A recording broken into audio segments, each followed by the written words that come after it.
ઉપલેટામાં ચીખલીયા જૂના રસ્તા અને ભૂતળા દાદા મંદિર માર્ગના નવા પુલનું ગુજરાત પ્રદેશ ભાજપ ઉપાધ્યક્ષ રમેશભાઈ ધડુકના હસ્તે લોકાર્પણ. ઉપલેટા શહેરના ચીખલીયા તરફ જતા જૂના રસ્તા તેમજ ભૂતળા દાદા મંદિર તરફ જતા માર્ગ પર નિર્માણ પામેલા નવા પુલનું લોકાર્પણ પોરબંદરના પૂર્વ લોકપ્રિય સાંસદ અને ગુજરાત પ્રદેશ ભાજપના ઉપાધ્યક્ષ રમેશભાઈ ધડુકના હસ્તે કરવામાં આવ્યું હતું.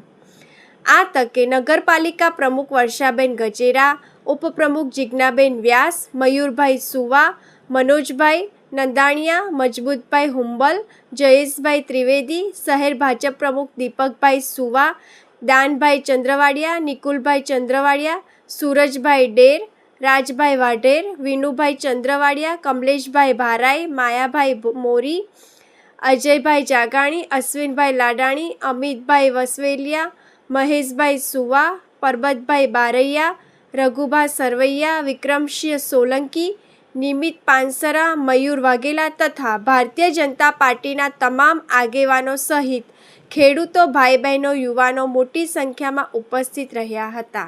આજે ઉપલેટા ખાતે ભૂતળા દાદાની વાડીએ જતા રસ્તા ઉપર 70 લાખના ખર્ચે બ્રિજ બાંધવામાં આવેલો, તેનું આજ લોકાર્પણ બધા આગેવાનોને સાથે રહીને કરવામાં આવ્યું. તેમાં નગરપાલિકાના પ્રમુખશ્રી, તમામ નગરપાલિકાના સભ્યશ્રીઓ, કારોબારીના ચેરમેનશ્રી, ઉપપ્રમુખશ્રી તેમજ શહેર ભાજપના પ્રમુખશ્રી અને શહેરના બધા ભાજપના આગેવાનોને સાથે રહી અને તમામ ખેડૂતોને સાથે રાખી અને લોકાર્પણ કરવામાં આવ્યું છે. આ રસ્તો અત્યંત જરૂરી હતો. પુલ ખેડૂતો, માલધારીઓ અને ખેડૂતોને 3 કિલોમીટર લગી ફરીને જવાય.